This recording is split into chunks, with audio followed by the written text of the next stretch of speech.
Alright, what is up, ladies and gentlemen? Greetings, how's it going? Hopefully you guys are having a great night. My name is Cheesehead Logic, and I want to welcome you guys to the Collegiate Star League, brought to you by Band Gaming and Twitch TV. So now we've got a nice little StarCraft match for you guys between some two, if you guys are familiar at least with StarCraft 2 and the CSL, a couple of pretty historic clubs actually. One being George Washington, led by none other than Glue Boston. And they are a couple of guys that have been around the CSL for quite a while, especially Tyler Gloob, aka he's actually one of our SC2 writers. Sorry, God, I don't know why it took me to spit that out so long, but Austin as well has been kind of involved a little bit in the CSL as well in the background, and been somebody that's always been very helpful and nice to work with in terms of teams. And just generally George Washington over the past couple of years has been a pretty formidable team to play against. If especially you're in the East Coast, you're going to be well aware of them. Now their opponent tonight, somebody that you're going to be well aware of as well, is going to be none other than Georgia Tech, the boys down in the dirty, the ATL. Led by Plumorin, basically a veteran of the Georgia Tech squad, or at least the remnants of what used to be one of the most dangerous squads in the entire CSL.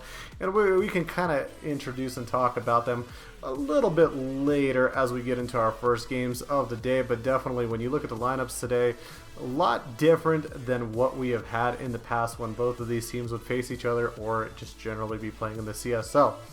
Before all the action begins today, if you guys are not aware, we also have our first channel on right now, Twitch TV/C Star League 2, or sorry, just C Star League, where we have some Dota 2 action going on between CU Boulder versus Utah.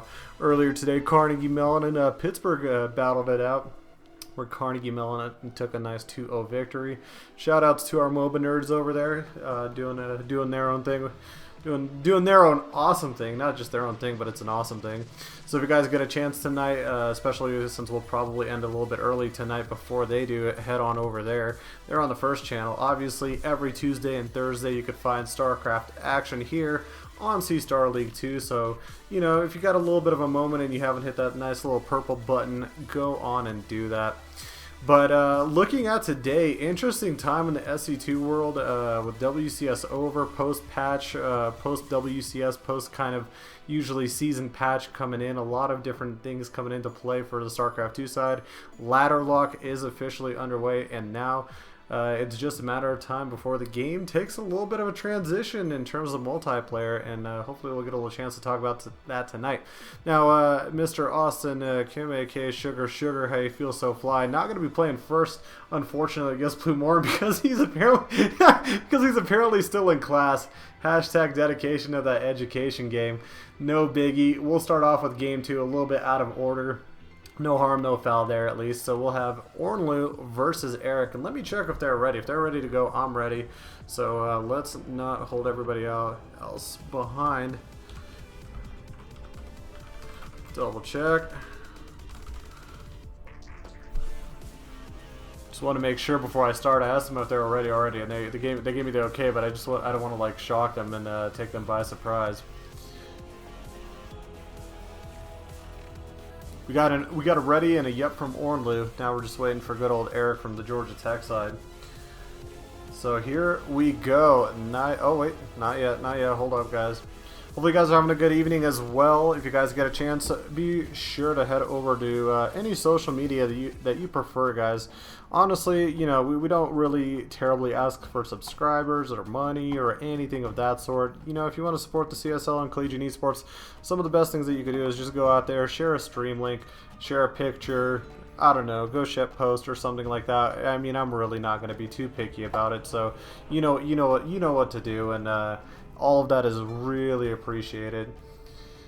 Tonight, generally too as well, you guys might be hearing my voice and wondering why is CHL on the mic. Well, tonight, unfortunately, last second Joe had some things come up, and unfortunately Ravi is not going to be around this week. So definitely a little bit of a different schematic, I guess, in our caster plans this week, which hopefully by next week we'll get back to the regular and let our boys do what they do usually at full capacity.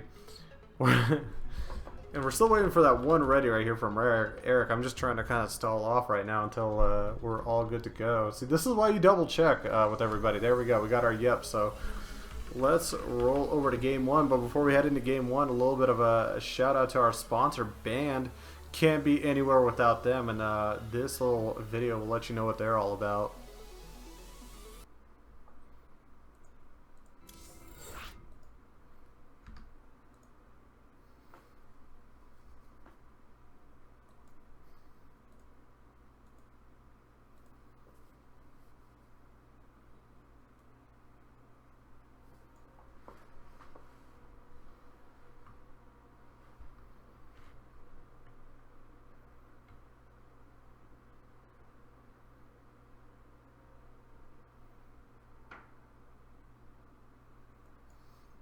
Alright, ladies and gentlemen, welcome back. It's time for our first map of the day. We're going to be on King Sejong Station. Dun dun dun dun! StarCraft. So epic. So hopefully, yep, guess who's got his screen capture app online? Push. Yeah, there you go. Let's use the same exact hotkeys as GameHeart. I apologize about that. There we go. Oh, can we get a best of 5 up in this B? We got it.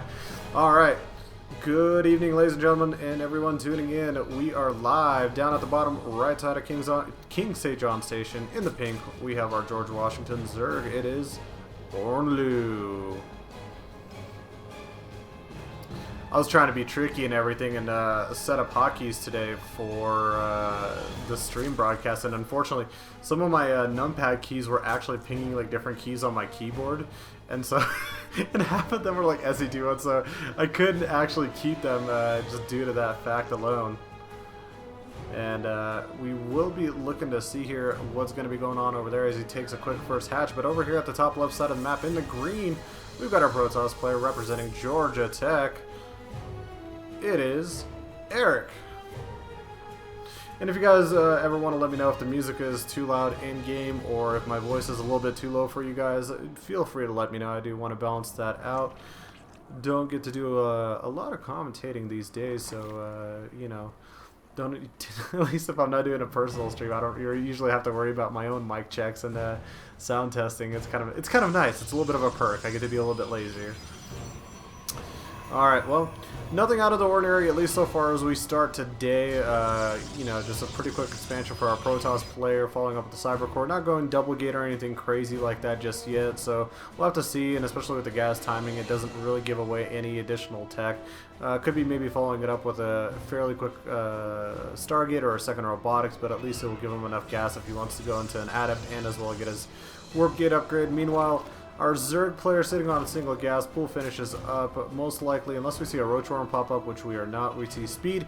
That means a third hatch should be coming up very shortly here for our Zerg player. But look at this, Eric already has a probe right there, expecting that third hatch to come down potentially at some point. And might be able to block it too if he can. Obviously, if you guys are not familiar with King Sejong Station, you might be coming from over 2011.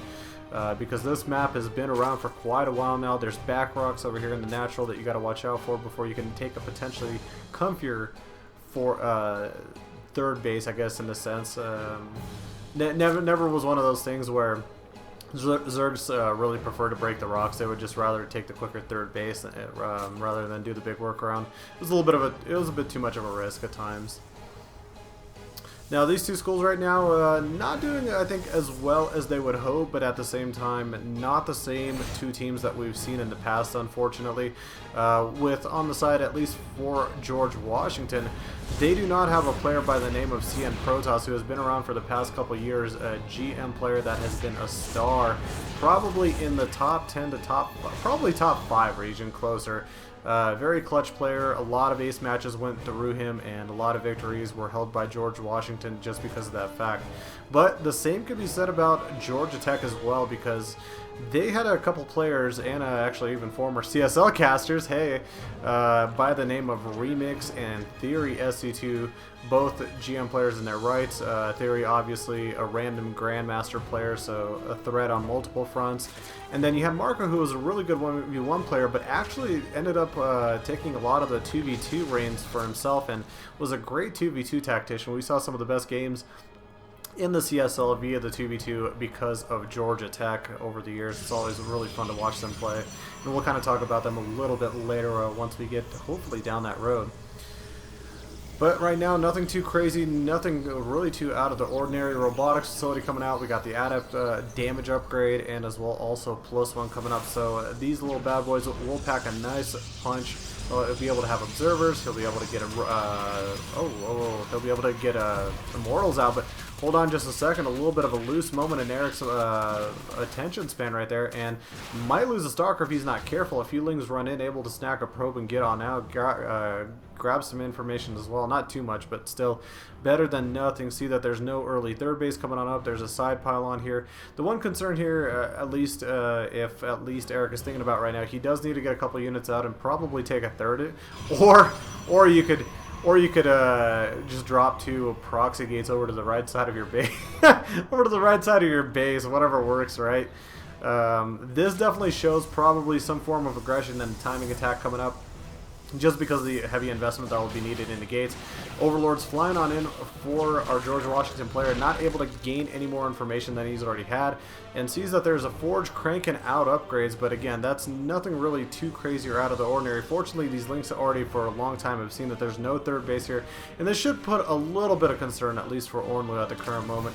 He does have a Roach Warren coming out, 1-1 as well, getting upgraded, and I mean, he's in a decent position. He's not rushing out tech too fast. He's going to have quick little speed roaches, which obviously he's going to be able to upgrade and pair them up with Ravagers, which can create some problems, at least on the front of the Protoss army, and doesn't give exact safety for all of those numbers. Will force the Protoss player to micro even a bit more. More proxy gates getting thrown down. This Eric guy is an absolute madman if I've ever seen one. And this is going to be an intriguing position, because now we've got units streaming across the map for both players. Might even pass each other. What is that good old command right there? As we take a look and see.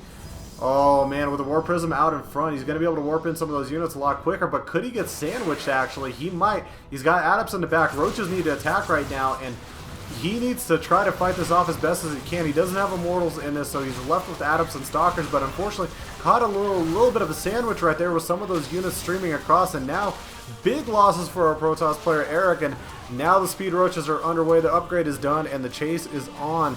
And really, what do you do if you're Eric? The best that you can do really is produce some more Adepts, but there's already so many Roaches, and now the addition of Ravagers give that additional threat.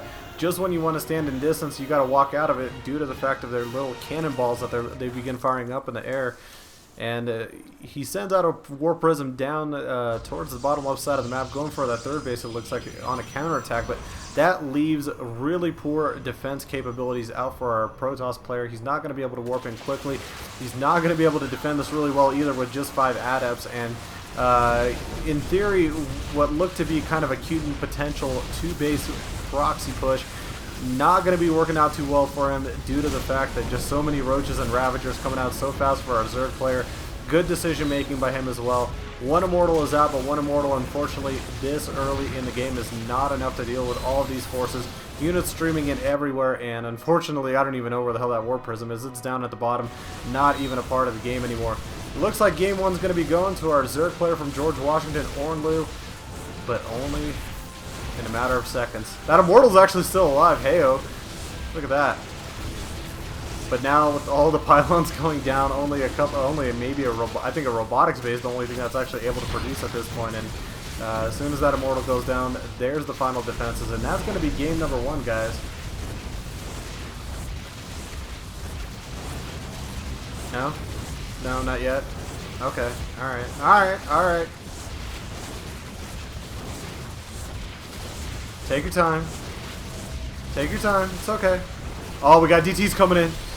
The game changer. Oh, but an Overseer wants to ruin the party. Yeah. Well, there we go. There comes the GG, and Eric, unfortunately, with his proxy build, not going to be able to take game number 1, and it goes to George Washington. Good start for the boys. Good start for the boys indeed. And, you know, that happens. That definitely does happen. So it's just one of those things that you got to be a little bit aware for. You got to be a bit cautious as well with how you decide your builds, what kind of information you gather. Really, it was very blind, I want to say, of Eric with how... Oh, with how Eric played in terms of his build. He just went really all in 100%, but wasn't checking what his opponent was doing. If he saw that he just had very low 3-base economy, Roach's upgrades coming out, he could have probably positioned himself defensively and pumped Immortals out quicker, utilized the high ground, and maybe try to turn the tide. Because again, with that amount of units coming out that early for Zerg, if he denies all of that, that's his loss too as well as a Zerg player. You don't have that economy to back up another force, or if you're trying to recover economically, you might not be prepared to deal with a counterattack of sorts. So, you know, there's some mathematics involved in that. Well, either way, game 1 goes to George Washington, guys. We have a Dota broadcast that I gotta go. I'm actually admitting the Dota match right now too as well, so I gotta go deal with those babies in a couple seconds, and hopefully we'll be back with game number 2. Don't go anywhere, loves. Stay classy. We'll be right back.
Alright, ladies and gentlemen, welcome back to some StarCraft 2 here at the Collegiate Star League. Apologies, that took a couple extra minutes. We had a slight little issue over in the Dota 2 world that we had to attend to, but now we are good to go and continue the rest of the way cleanly with StarCraft 2.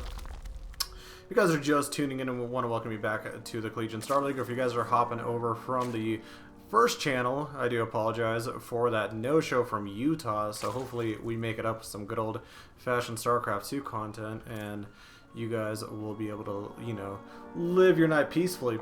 Don't forget, a little bit later, probably after this match, I'll be tossing over some Drop Zone keys. If you guys are unfamiliar with Drop Zone, they are awesome, and it's basically StarCraft 2 plus Dota 2 combined in a game. We'll give you some good old tingly Warcraft 3 feels, and it's, I mean, personally I had a chance to play it at PAX East, PAX West. Really ridiculously awesome game. A lot of fulfillment just due to the fact that there's a lot of control, a lot of micro needed. It's a very skill-based game, so you're not going to go too far if you're a League of Legends player. Hey, okay. Love you, LL. Love you. I love you on Saturdays only, though. When we have broadcasts on Saturday. All right. Anyways, guys, let's get back into the thick of things here. Down at the bottom left side of Galactic Process, we have our purple Zerg for Georgia Tech. It's good old Plumorant. Longtime CSL player for Georgia Tech. Holding the banner around his neck for the good old Yellow Jackets. Been, like I mentioned, he's been around for quite a while. Been a really good player for them as well, and a very dedicated player as well. So that type of leadership is always nice to have on a team where, you know, the outlook of it isn't really certain, and it's definitely not the same what it used to be, but it's good to transition when you do have some veteran leadership on the team. Over at the top right side of the map in the red, we got our Terran player. It's Mr. Sugar, aka Austin Kim. It's going to be our Terran player, and he is looking to get a little aggro on our friend right here, and triple racks walling even off the bottom ramp right there. And this is some really aggressive play right here, and it's even pretty tough to hold because I don't think speed was even researched. No, speed's not even researched. I only see one queen. I don't see a second queen underway, and this is going to be a problem. I think this is going to really take him by surprise because he sees only one Reaper, but now he sees two already, and this should kind of spell a little bit of concern because as soon as there's 3, 4, these Lings will go down very quickly. They're not going to be able to throw up that barrier shield for that queen as they really need to, and but it all really depends on the micro. If the micro's not careful and the queens are able to fire a direct shot at some of these Reapers in the back, they might fall apart. But as you can see already, overwhelming numbers of Reapers, even taking some friendly fire from those little grenades, and no biggie there because now already the fire is way too much for these queens to handle. No shield available, and we might have ourselves a quick game number 2 right now. One Reaper looks to go down, but one Reaper now, it doesn't really matter if it falls, especially with these numbers, but it all depends on the micro. He's got 2 really low HP Reapers, and definitely a little bit depressing right there if they end up going down, but the numbers are getting worse and worse, but fortunately speed is about to finish. Speed, though, isn't exactly the save-all grace right here for some of these Lings, unfortunately. It's only when they have speed where they're going to be able to really do a good job of surrounding. And he's got to be careful. This is a really tricky timing. If he climbs up too far and the speed finishes just right, he might be able to surround them. And no, unfortunately, he won't. We'll force him to go down on the low ground right now, but the numbers are still increasing. Meanwhile, behind this, if you haven't noticed, he has taken an expansion. So while the economy's not really changing for our Zerg player either, the losses and the amount of money spent on all of these Lings is definitely going to take a toll on his economy and his ability to transition out of this. The Reaper count is still fairly healthy, and it has the potential to do quite a bit of damage, and gotta be careful. Those grenades, they do so much if you get too close, and doing a very nice job microing, losing only a certain amount of Reapers, forcing more and more Lings to come on out, and this can be considered a little bit of a win for our Terran player just due to the fact that he's getting up his 3rd CC, he's getting additional Raxes behind this, and our Zerg player has no dreams of getting a 3rd even just yet. At this point, it might even be worth it to throw down a Baneling Nest and head down the other way across the map. Now, if I'm not mistaken, I don't think the Banelings, or at least the new Banelings, are out just yet, so slow Banelings aren't going to be as effective as the potential new ones that are going to be here. But be very careful. with this amount of lings, your only option really is to go counterattack. And does catch out some of the Reapers out in the open. Grenade's going to keep them up in the air, not going to let them get a clean surround, and even finds a pathway up to the high ground. Not a lot of HP on those lings either, and at this point, even if these Reapers go back all the way home, remember, there's a wall up here. There's no way to bust this unless there's some Banelings, because they're this little galactic-y Dustin Browder, I love rocks barrier thing right here. I don't even know what to describe that as, but it's definitely going to get in the way of any potential counterattack, and with this investment in lings, without a Baneling nest, what is he going to do?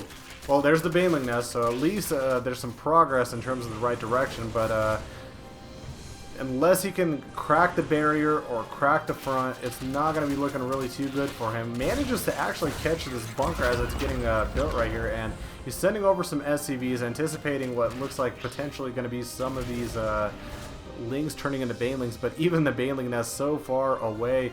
Meanwhile, we have units starting to come on out. The only saving grace right here is if he's able to Baneling bust through this before enough units come out, and while this reactor upgrade is going up on the factory, he's not going to be able to get Hellions or anything that could help him really out on the ground, or you know, shoot in line. So he scans up forward, spots that there's no upgrade right here for the hatch.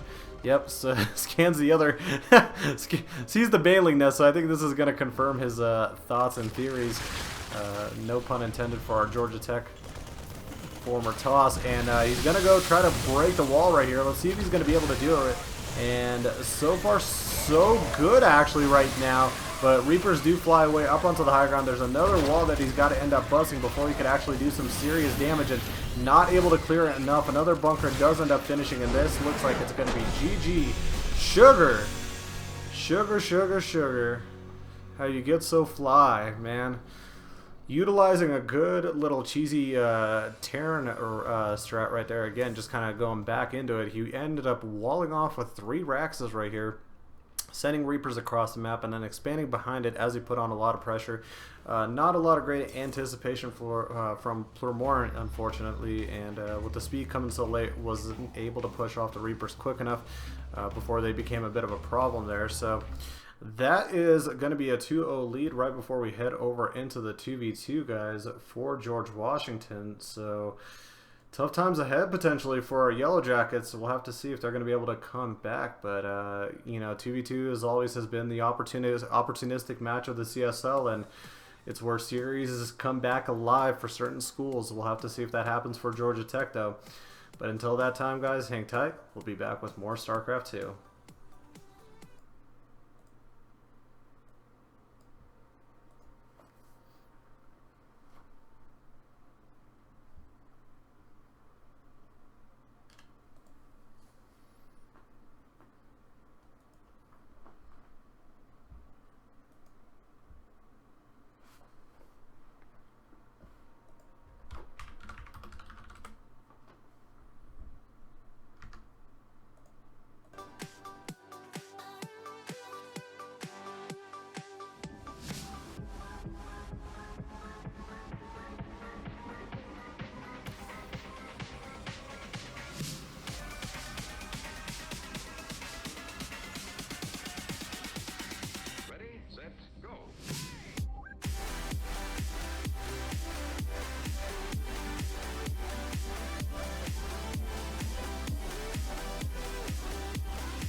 goes wrong.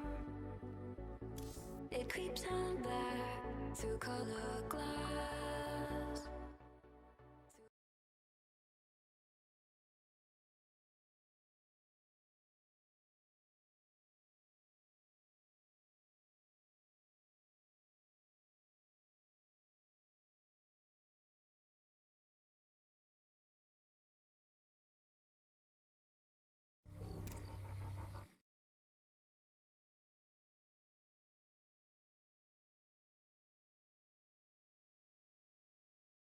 Alright, ladies and gentlemen, welcome back to some Collegiate Star League action. We are in the fun part of our best of 5 today, and that is the 2v2.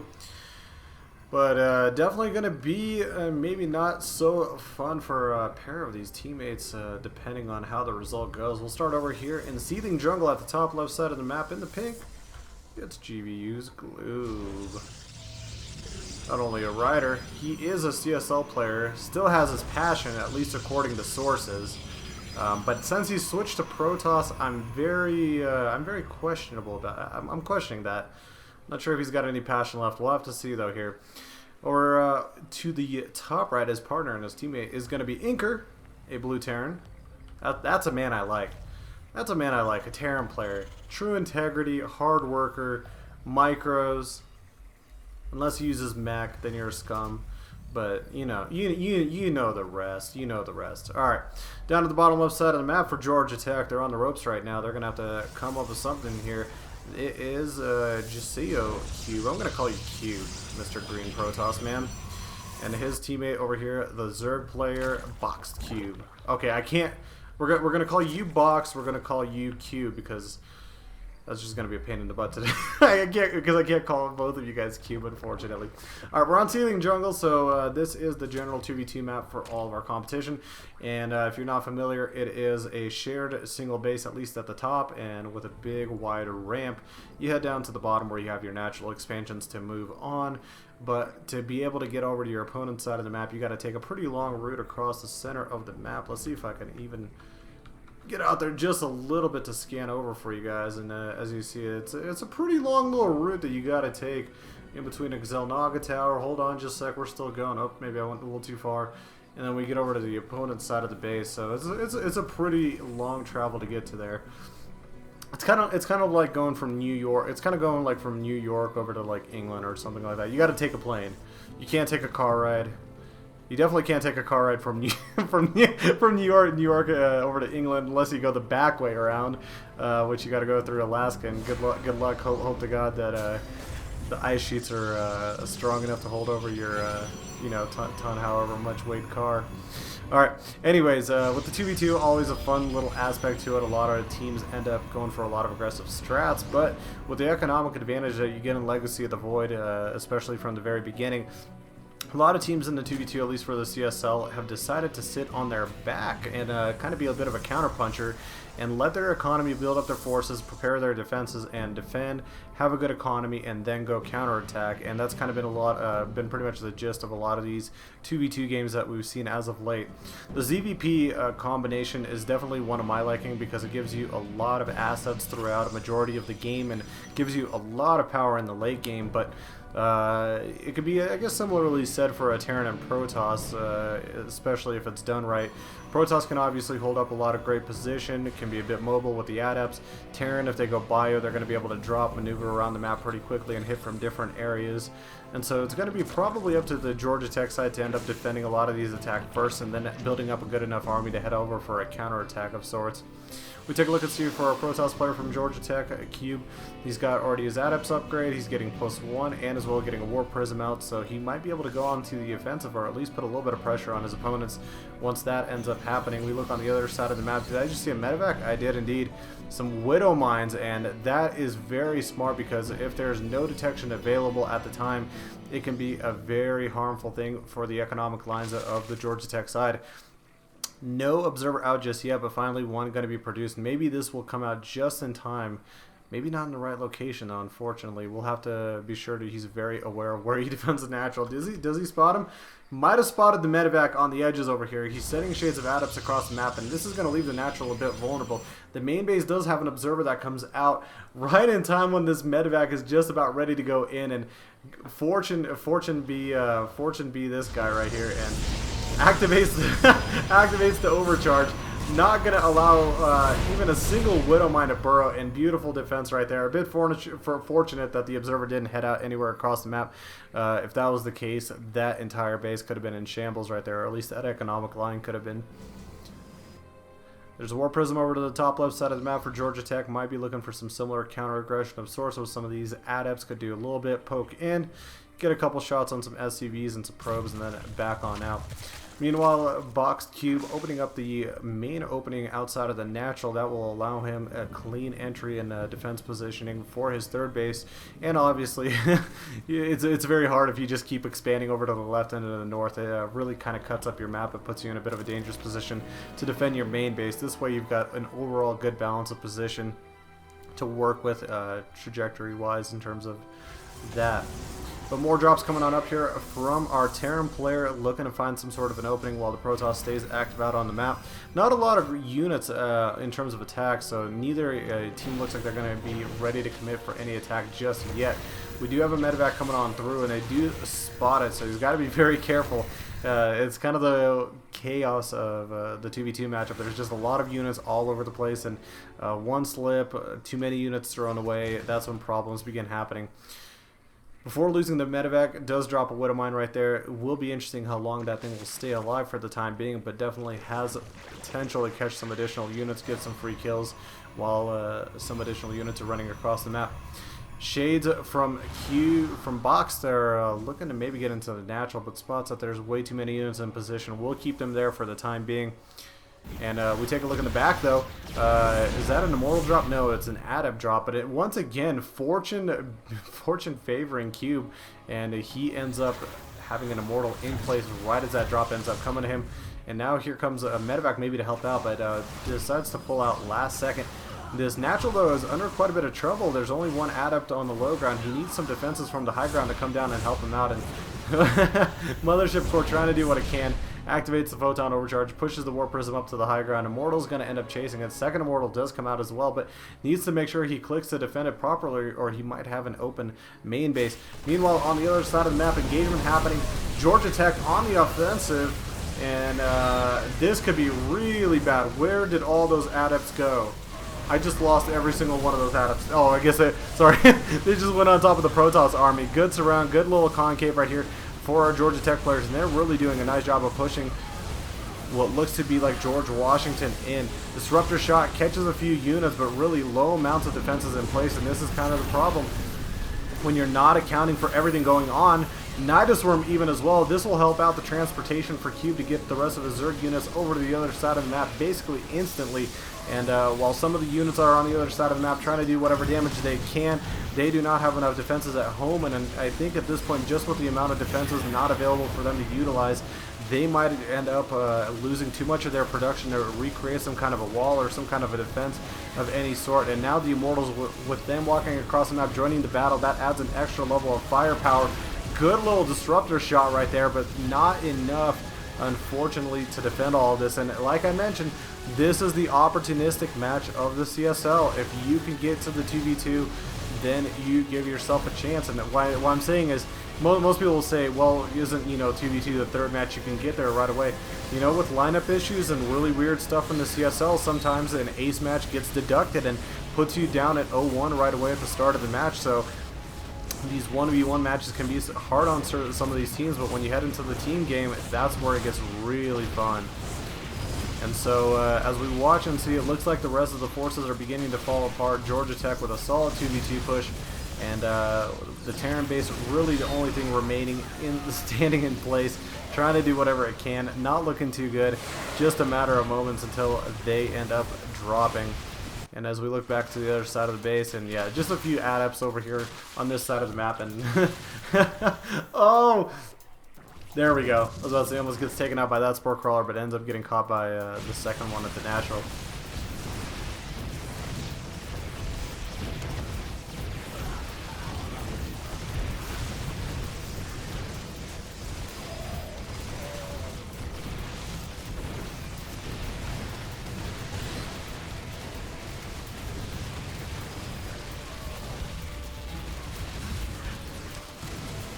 Well, I'm not a mathematician, nor am I a rocket scientist, but 8 and 32 supply, that's not going to cut it. And there we go. Finally, some GGs coming on out. Inker dropping the GG as well, and 2v2 victory for Georgia Tech. With the backs on the rope, managing to come up with a good enough strategy to hold off and get a win for their team, sending them to the Archon match. Not bad. That was actually really nice. Again, what we talked about is the kind of economic, the economic power that both of these teams could have had, and as well as also sort of talked about aspects of style when we were talking about the mobility and the potential for drops. Our Terran player Inker did utilize that, but wasn't able to get a lot of damage done. And so when you're throwing away units on the other side of the map and sending units constantly to go attack, you don't leave a lot at home in defense. And unfortunately, due to the fact that he wasn't really able to get any damage done or distract them long enough to keep them on their side of the map, it allowed for Georgia Tech to build up their forces. And we talked about the P and Z push and power that it has once the forces are built up. It's a lot of blunt force trauma, really, when it comes to dealing with that type of a composition, from adepts to immortals to roaches to lings to ravagers. There's just a plethora of power units that are going to be pushing their way through, and it's really tough to hold off against in these type of cases. So, all right, guys. Well, we have our fourth map coming up, and it's going to be Archon. And if you're not familiar with Archon, it's a little bit of a thing we started adding in last year, where what the Archon is, 2 players control 1 body, in a sense, of units. And so rather than being a 2v2, it's a 1v1, but with 4 players, 2 players controlling one side versus 2 players controlling another side, which creates some really fun aspects in terms of the control and the potential of micro some of these units. Usually when you're a 1v1 player, you're having to deal with the micro, the macro. This time around, you can mitigate some of these attention span potential issues and having to be all over the place by assigning one player to one task and then another player to another task. And we've seen some pretty cool games in the past, but with some of these 3-0s, we haven't seen too many of it for the time being. So hopefully this will be a fun Archon match coming up, guys, and we'll be back with more StarCraft action between Georgia Tech and George Washington. Don't go anywhere. More StarCraft coming up.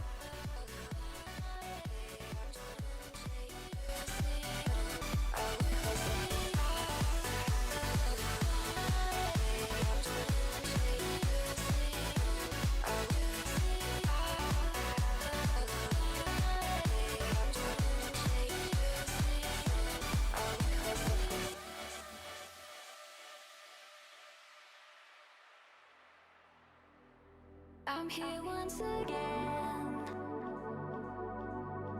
and I'm dealing, I'm feeling the pain. So who takes the fall again? Come on.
was wrong. It creeps on back through color glass, through color glass.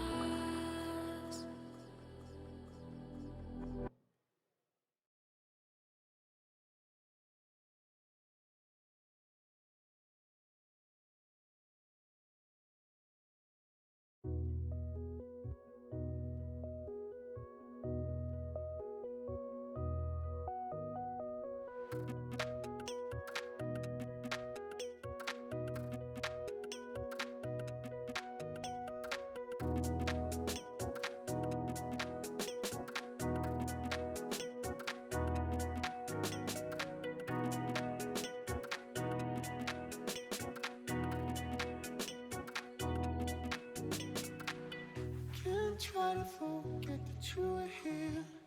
Some part of me wants to disappear with you. My soul and all that I could afford. So only gonna fall into what you've explored.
Alright, ladies and gentlemen, welcome back. We're loading up into our fourth, I almost said third, but it's actually our fourth map of the day, and it's going to be an Archon match between these two awesome universities, George Washington and Georgia Tech.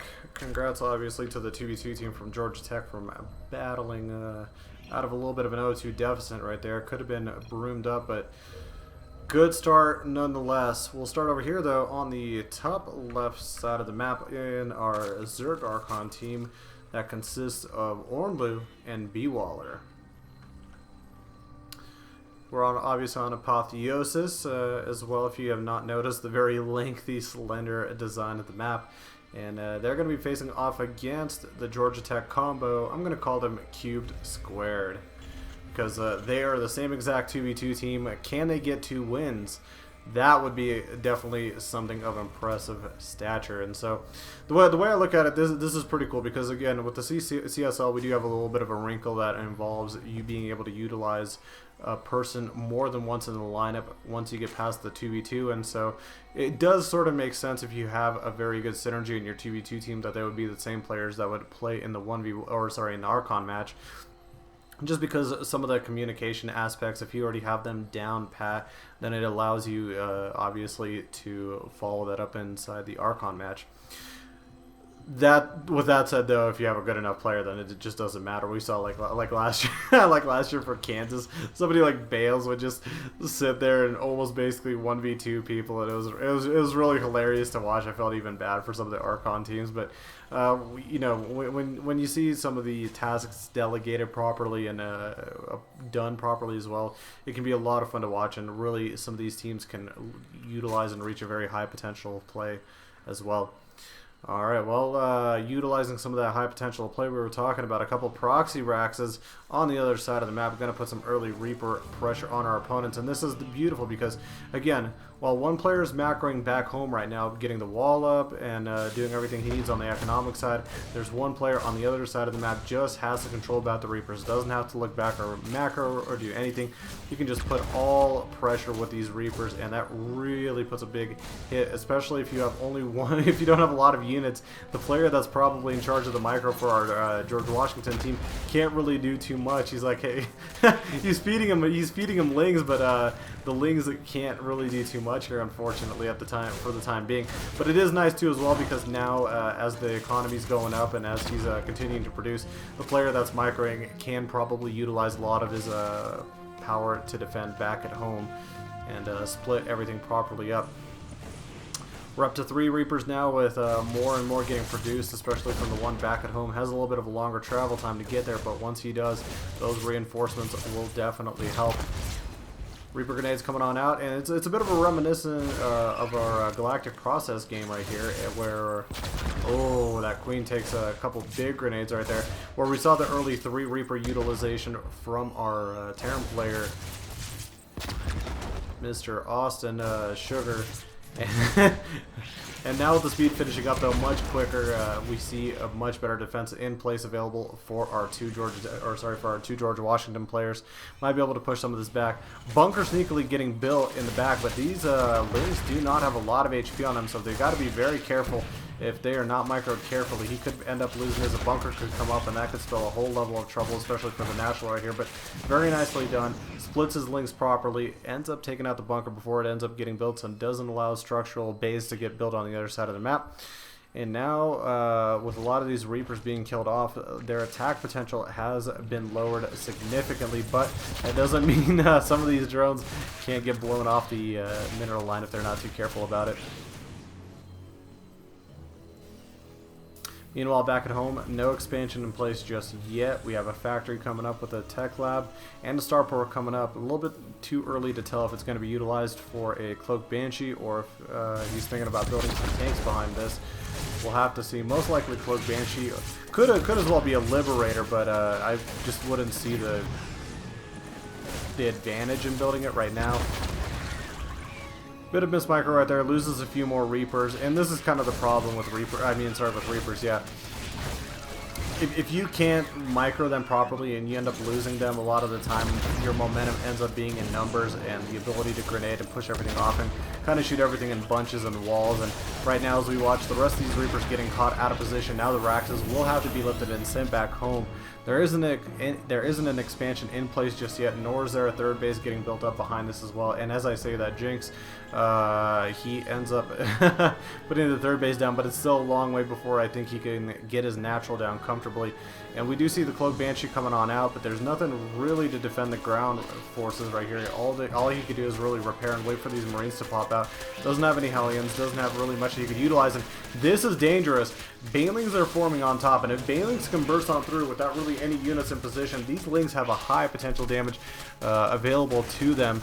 Let's see if they're going to be able to do anything about this, and here we go. The Banelings do end up forming. Can they break through the wall? Oh no, some of them are caught behind. They do end up breaking through the wall though, fortunately, and now the Lings begin leaking on in. The Banshee is still not out, and already a lot of SCVs and Marines going down. Rax almost falls as well. Mineral line is now officially exposed, and the best that you can do is try to deny all of these Lings as quick as you possibly can. And with the Hellion coming on out, he's going to be able to eventually do that, but after losing 17 already SCVs, this is such a huge hit to the economy. 18 workers left for our Terran player, meanwhile 27 back at home off of a very healthy 2-base economy, plus the Banshee has already been spotted, so spore crawlers are already going down. There's detection available. What you gonna do when the big bad Zerg comes for you? Does that seem a little closer? That seemed almost zoomed in for a sec. Lair tech underway, all the gas is getting taken. This can lead to multiple sides of the game, a quick Spire as well as also a quick Roach.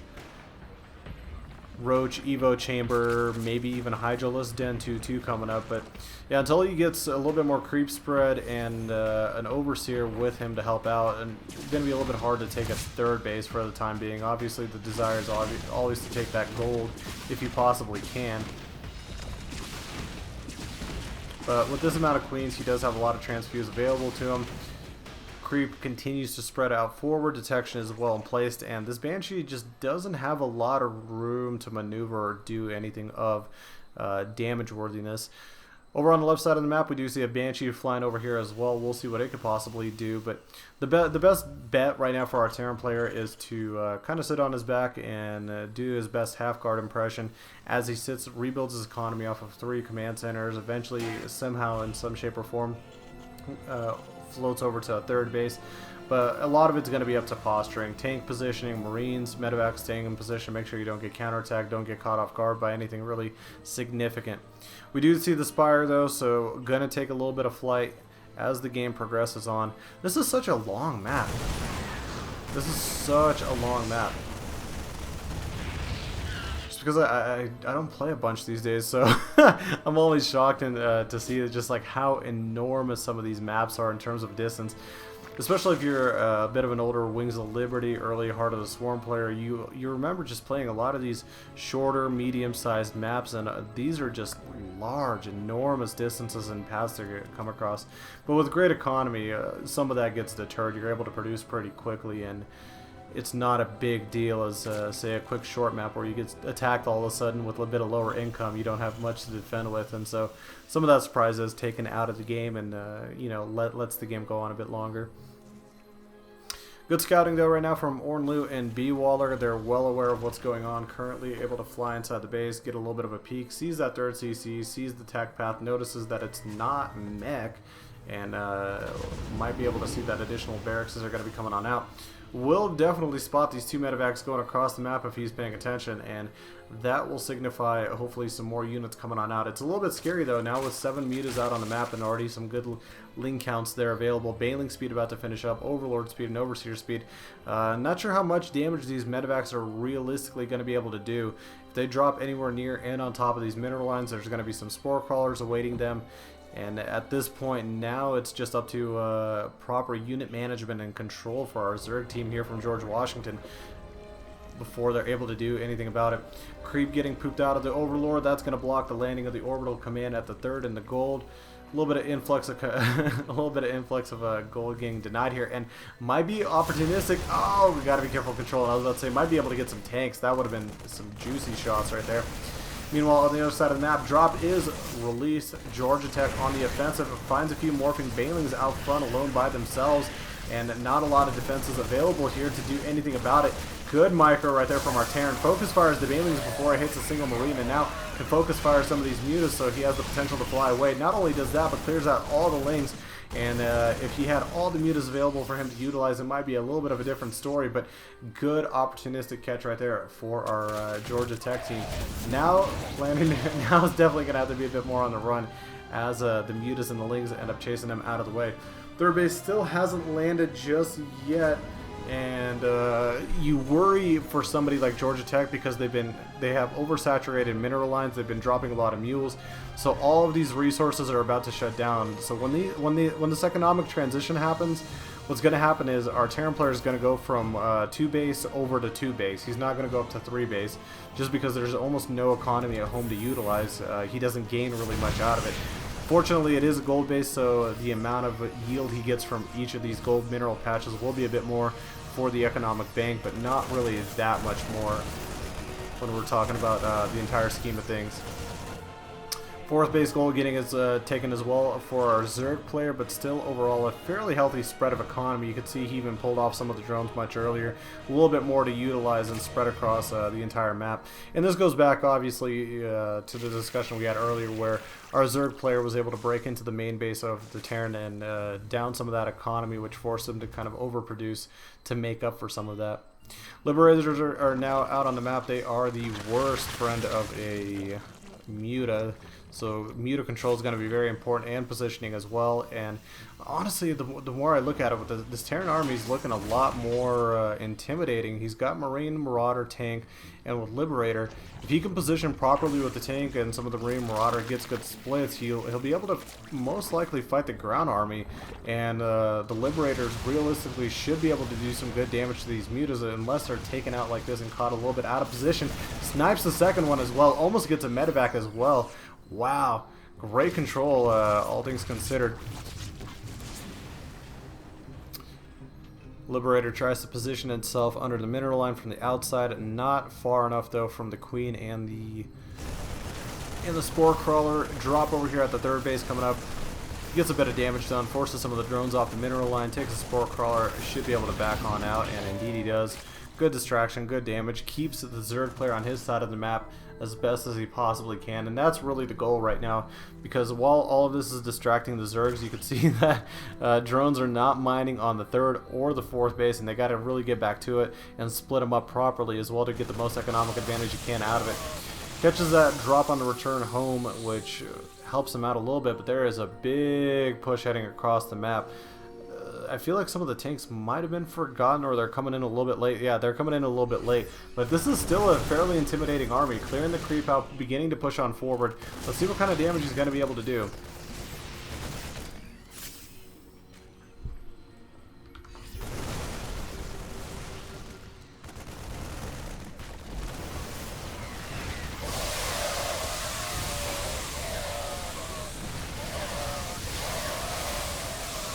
Man, decent splitting, decent clear out, but some of the units not coming back in time to help out. And if you brought his whole entire force, I think he would have been really well off. You could see there's a whole other force right here. There was a second tank sitting around the whole entire time, some Widow Mines, some Hellions that potentially could have been turned into a Hellbat. You bring all of those at the same time, lead with the Marauders, split the Marines back. The Terran player, the Terran combo right here could have microed that much better and positioned a bit sooner. That's a little bit of the risk and reward that happens when you walk up on creep with a bit of a clump patch to the units, and now a Liberator getting picked off as well.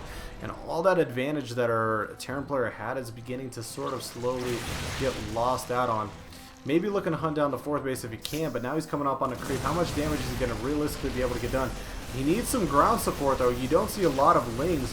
He wants to get the Ultralisk Cavern out and get him doing the SC2 can, but if the Mutas can't survive, if he doesn't have enough ground support to help him out either in this endeavor, this could be very problematic. He ends up whipping up some of the units. The medevacs might be dead too as well if he doesn't boost them out of there, but overall, still considered to be a success for the most part. Where's that Ultralisk Cavern? Now it's officially finished.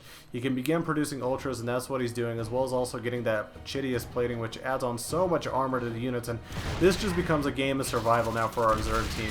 If they can survive it long enough just to get a couple Ultras out here and there, they're going to be able to potentially fight their way back into this game comfortably and begin pushing the Terran back rather than the other way around. Ornlu and B-Wall are trying to do their best to hold off this Terran push and maybe keep them out on the keep them to the other side of the map for a little bit longer. But I think our Terrans realizing they need to try to push the advantage. They're trading for the most part okay and putting a lot of pressure on the Zerg. But as soon as these Ultras come out, that's really when the game's going to end up changing. He's got a small window right now, even with the Ultralisk out. He doesn't have 2-2, nor does he have the Chidius plating, and that's the same for a lot of these ground units. Just needs to micro back as best as he possibly can. This leaves the Ultralisk down by himself. Can he get the Ultra? Gets the Ultra pretty quickly. A few Marines are left, but more reinforcements coming on in. Oh, I think this might be GG for our Zergs. This doesn't look good. They're going to lose this fifth base, and they're going to continue trading. A lot of Queens out in the front. Widow Mines getting burrowed in, so if the Mutas get a little bit too close, they get popped. Overseer falls, so the detection is gone, and this just all comes down to positioning, micro, and everything else in the world. Bailing's rolling on in fairly cleanly. Gonna get a really nice juicy shot right there. Muta's eating some of those Widow Mines, but not a lot of defenses are there and waiting. The Liberator falls. Not a lot of Marines on the ground. Mainly Marauders and Hellions and ground forces. And what a beautiful defense. And as I mentioned, if he could just hold out a little bit longer, they might be okay. Now it's really important for our George Washington combo to reestablish that 5th base right there as soon as they possibly can to allow them to continue having a great economy to push out some of these tier 3 and late game units. Meanwhile, our Terran Georgia Tech combo, they've been sitting on 4 bases now for quite a while, but as I mentioned, a lot of this transition is going from 2 base to 2 base to 2 base, and with how small, with how quick and how small the yield is for the gold base, he might be down to 1 base economy here pretty soon, which won't allow him to produce the bio and some of this other tech at the same pace that he was able to produce a bit sooner. Oh man, this is getting a bit intense. This is getting intense. And for the first time, I saw there for just a second, for the first time in a while, our Terran player, our Terran duo from Georgia Tech started dropping below in supply to our Zerg. But if you're a Zerg right now, what do? You're pretty happy with yourself. You still have a fairly healthy economy across the board, due to mostly the circumstance of getting pushed off a lot of these minerals over and over again. So there's still quite a bit to utilize and mine from.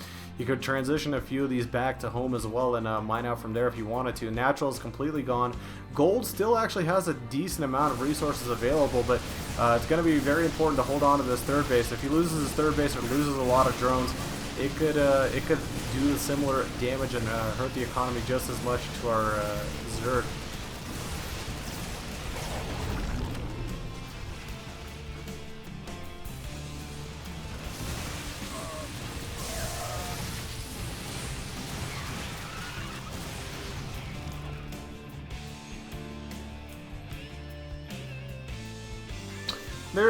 There is that one advantage that's pretty nice for Terran. You're going to be able to float over the orbital over to the other base if you ever needed. So reestablishes without having to build another command center, which is very nice and can mule that up. So a lot of fresh economy for our Terran to use at the current moment.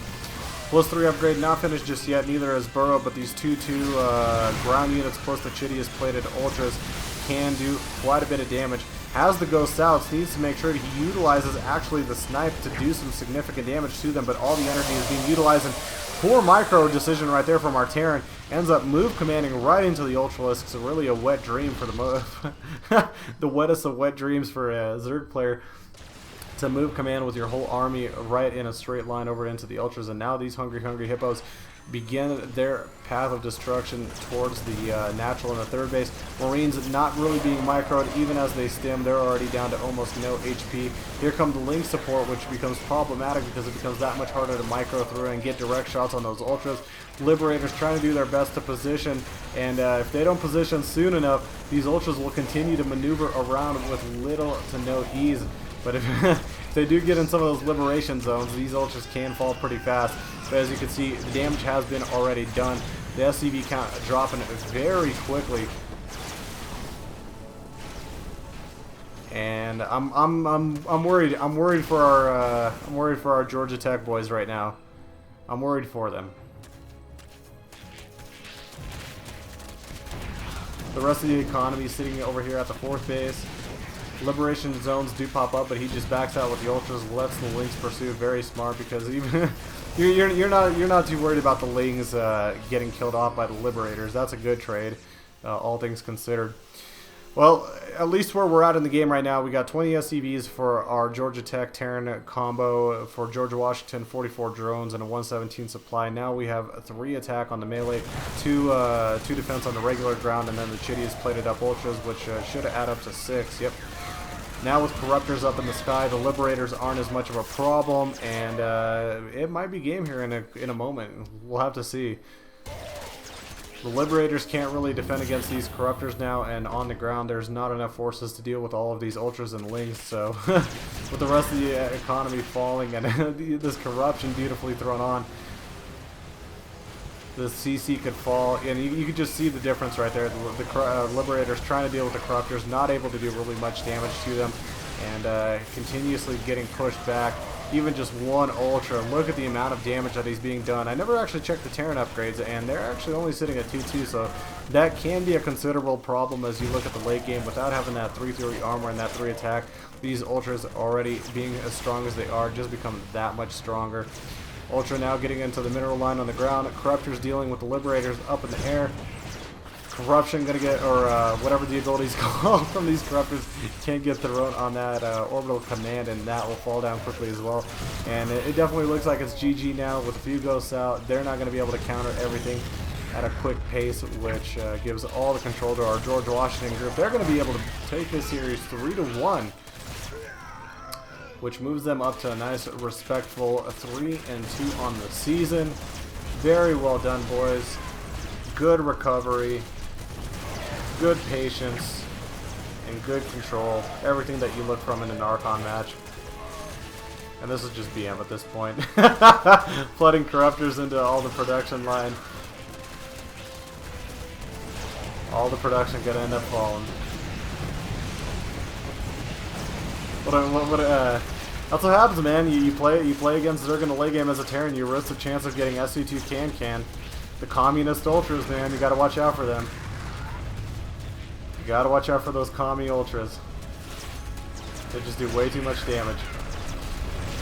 Well, with the game on the line, doing the best they can to battle it on out, but GG's finally called, and that is a 3-1 victory for George Washington, and great job by Ornlu and B. Waller. Pat yourselves on the back. That was fun to watch.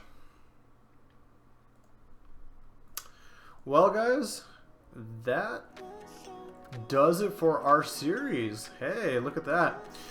George Washington continues to move on up. Now they're 3-2 in the season. Georgia Tech, I think they're a little bit under that. They have some statistics that are not 100%. I think it said that the website says that at least the standing says that they're 1-2, but I think there's a match missing and they're not completely reported. So we'll see if they end up dropping down potentially to 1-4 on the season, or if it's maybe a 2-3 on the season. We'll have to see which way that bad boy rolls. But overall, that was a really nice, decent match right there. We started with the day with good old Eric versus Ornlu. We saw a Protoss attempt a little bit of a cheesy build, but got countered by a very intense Zerg Roach Ravager play. Later, we saw Sugar bring out the cheese against Permorant. With Reapers, transitioned well, defended well, and showed us some good macro to give George Washington the 2-0 lead. And then we ended up leading into the 2v2, where our cube squared combo put on a bit of a show there and took advantage of units being split across the map all over the place and overwhelmed Gloob and Inker. And then finally we headed into the Archon. Ornlu and B. Waller biding their time, got out the tier 3 tech with their Zerg Archon, and ended up running over the Terran in the late game. Very nice job by all the gentlemen. I want to thank everybody for watching. As always, a big shout out to all our viewers for coming in, tuning in every Tuesday and Thursday at 7 p.m. PT. And as always, this Collegiate Star League is brought to you by Band Gaming and Twitch. If you need a great social app, be sure to go to Band Gaming, and you could just type in !band in chat. Join the C Star League group. You can even create an own group for your own university, your friends. It has calendar apps, voice capabilities, everything you need to stay organized, to have a some of the best social experience you can, and even some of, I think, some social media integration as well.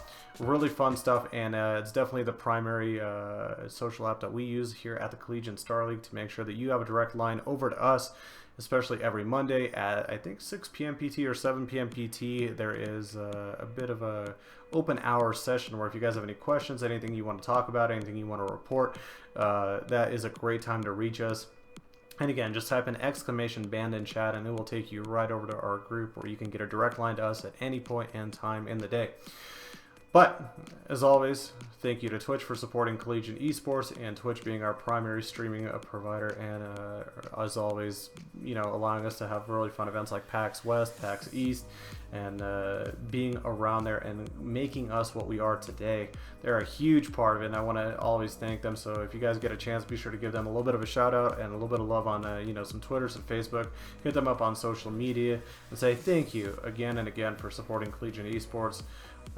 We'll have some cool stuff probably coming up in the future regarding Twitch as well, some opportunity for some students, and some features as well for some of our collegiate streamers down the road. So be sure to be on the lookout for some of those announcements as we go on. Well, guys, that's going to do it for me. I am Cheesehead Logic. I thank you for joining us as always, and we will see you back tomorrow night on our first channel for CSGO. But if you're just a huge StarCraft 2 buff, then we'll see you on Thursday for some more StarCraft action then. So have a good night, sleep tight, and we'll see you then.